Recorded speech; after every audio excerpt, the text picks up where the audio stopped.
fortaleza que era. Esto era el castillo del rey. Se reconstruye sobre la muralla romana, por eso hay cubos. Estos cubos que ven aquí eran la continuación de lo que venía por la calle Carreras. Luego desde la parte de arriba lo verán claramente. Por aquí seguía la muralla, saben que bajaba por la zona esta de la Era del Moro hasta Ramón y Cajal y daba la vuelta hacia San Isidoro. Pues estas dos torres se aprovecharon la muralla para seguir elevando hacia arriba y dar este aspecto de castillo, de fortaleza. Como esta, la muralla romana llegaba hasta esa hilada de ahí de piedra caliza, los romanos no construían la muralla que vemos ahora en León, tan alta. Ese es el recrecido medieval. Los romanos no necesitaban subir de ahí porque no había máquinas de guerra que superaran eso. ¿De dónde? ¿Cuál es el límite? Esa hilada de piedra caliza que hay debajo del ladrillo, que empieza el ladrillo, bueno, pues justo está ahí, llegaba la muralla romana. Luego lo ven claramente en lo que baja a la Era del Moro porque mantiene la altura de la muralla romana, no se recreció. Recrecen y lo están usando continuamente. Algo es vivido, se cambia. Eso hace que este edificio tenga una lectura arqueológica complicadísima, porque se han hecho un montón de modificaciones en el edificio.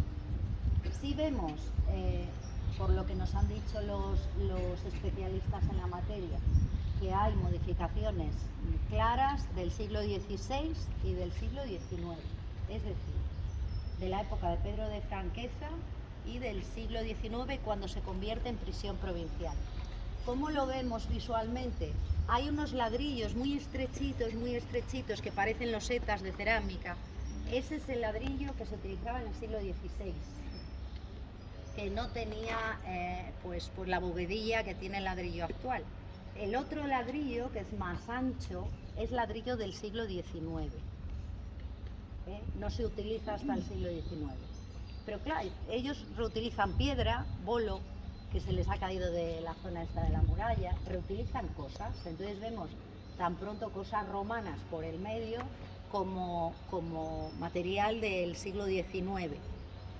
Lo del reaprovechar se ha hecho siempre, a lo largo de la historia, pero eso dificulta la lectura del muro. Está claro que ¿qué diferencia hay entre esa ventana de ahí? Bueno, lo veremos mejor en el patio de Monteles. Fíjense en esta ventana primera que hay en esta torre, que esta es la torre este, y aquella de allí, que hay una diferencia clara entre esta ventana y aquella ventana. Pues se fijan y luego lo retomamos en el patio de Monteles. Ven en esa zona de ahí la Torre del Conde, aquello que es una estructura de caliza con sillar, mucho más noble, mucho más cuidada. Era la Torre del Conde. La torre ¿por qué se llamaba así? Porque el tenente de la defensa de las murallas de León era un conde. Dependiendo de la época, era una familia o era otra, los Luna, los Quiñones, depende de la época. Esta es una torre que han datado los arqueólogos en el siglo XI, ¿vale? Pero que se recubre en el siglo XIII, con la misma caliza de Boñar y el mismo mal de piedra que la catedral. Se hacen las mismas fechas. En esas fechas se decide dar, porque por dentro es de bolo, como esta, de canto rodado y argamasa, es lo que es del siglo XI. Luego le ponen esta cantería que es para darle un aspecto más noble. Es la única torre defensiva que tiene la muralla de León, que tuvo. ¿Y por qué había aquí una torre defensiva? Y en el resto de puertas, que había puerta obispo, esta es puerta castillo, claro, porque está adosado al castillo.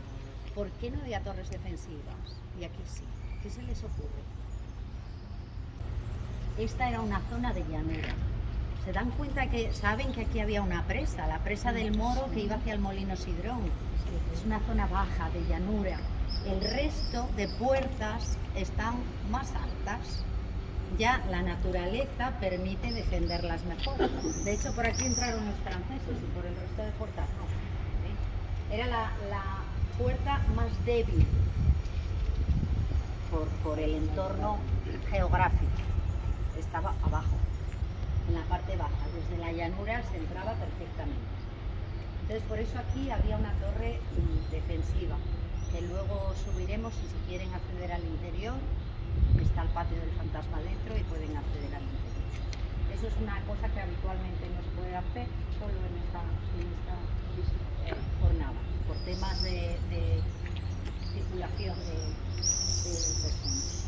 Bueno, pues este es el patio de los hombres, vamos a arreglarlo, esperamos que puedan disfrutar. Estaba destinado a caballerizas cuando había nobles aquí. Hay un pozo que era el que servía el agua a la prisión, lo que les decía de la continua reforma del edificio. Tenemos unas hiladas de ladrillo del siglo XVI y ¡pum!, de repente desaparecen. Está claro que tenían que seguir por ahí, pero desaparecen. No sabemos por qué. Se tapió con bolo, algo pasó ahí. Vemos claramente la diferencia entre las ventanas que os decía en el otro lado. Esta ventana y aquella. ¿Por qué serán tan diferentes? Aquella era una puerta cegada. ¿Se dan cuenta de que hay ladrillo? Esa era una puerta con la que se comunicaba la guardia con el paso de ronda. Había un pasadizo, suponemos que de madera, para comunicar la prisión con el paso de ronda y poder hacer la vigilancia a través del paso de ronda.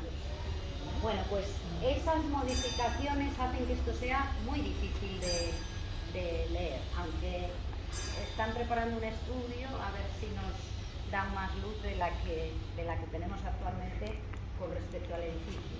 Esa es la Torre del Conde y ahora vamos a subir en la calle. Desde la calle solo vemos la parte de arriba de los torreones. Esta zona de aquí, nos dicen los arqueólogos que es la más antigua, que es donde estaba el inicio del Castillo del Rey.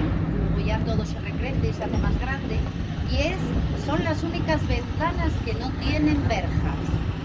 Las verjas las mantenemos porque son también patrimonio, forman parte de la historia del edificio. Ahí vivía el alcaide, por eso no tiene verjas en las ventanas y tiene esa especie de dosel alrededor de la ventana un poco más noble, que no es de ladrillo sino de sillares. Plantas, como nos dicen las vigas que aún se conservan en algunas de las zonas. Esto era una torre de vigilancia, tenía varias plantas. Los arqueólogos nos indican que habría una escalera de madera en zigzag hasta arriba por la que subían los soldados a efectuar la vigilancia, y varias plantas. Esto que hay aquí, que hay gente que nos dice, esto era para hacer fuego, no tiene salida al exterior. Esto suponen los arqueólogos que era una fresquera para poner los alimentos lejos del suelo y no se los comieran las ratas. El suelo estaba más abajo, como pueden ver con respecto a las jambas de la puerta, ven que el suelo iba por ahí, entonces subían aquí el vino, el queso, lo que tuvieran para comer y no se lo comían los roedores.